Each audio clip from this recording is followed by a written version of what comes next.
how can people be, to borrow the overused um, phrase from Wayne Gretzky, go to where the puck is going to be? How can our listeners be preparing for the opportunities that are coming in the years to come and the decades to come?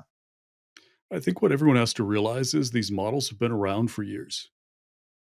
A lot of the products that are going to be created and come out publicly as new and novel have been inside businesses for between 3 and 5 years already. So there are people who have already seen this movie, and it's the one that's about to play out publicly. But these tools have been available internally, and businesses have been using them, just not talking about it because it was a massive competitive advantage.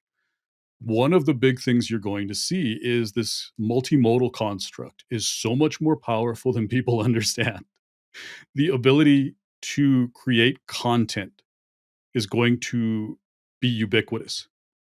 Anyone will be able to create a movie just by writing a script. Anyone will be able to write a script quickly by coming up with a high quality construct, and their level of focus will go away from, the nitty-gritty details and to developing the characters and the story and the background and the scenery and the complexity, those things that are really high quality and get people so engaged and so wrapped into it.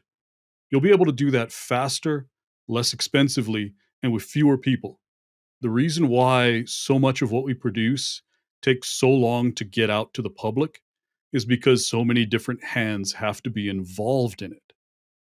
We don't have enough people on earth to satisfy the use cases that we have, which means the unit economics of so many different use cases can't work. With these models, the unit economics work out.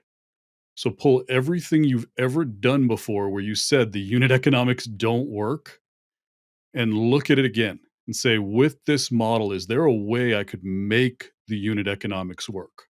Because you're going to continually find that's where the fruit really is in that one statement. So if you want to skate to the puck, realize unit economics has changed fundamentally.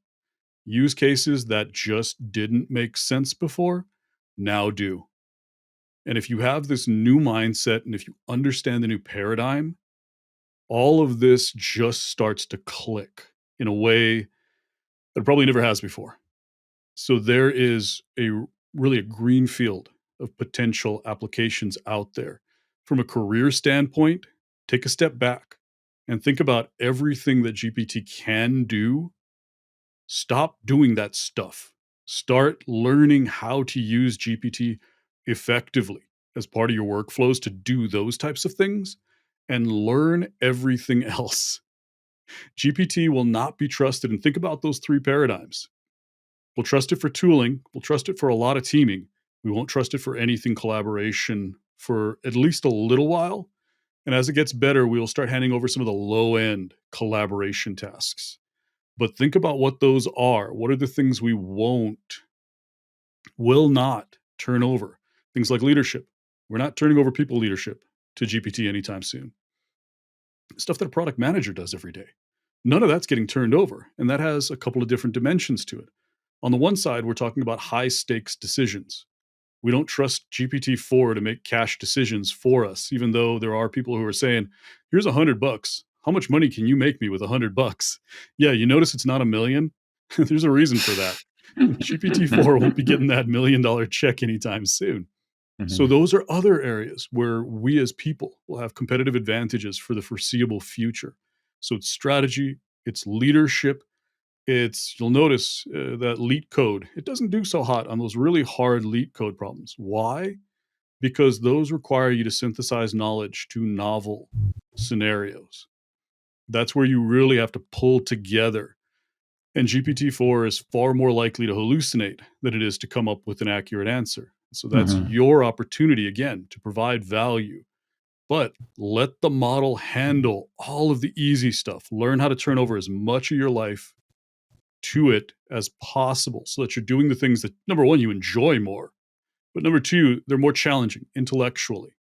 So it's one of those things, if you've been sort of skating by, doing low mental intensity tasks, that's going to change soon.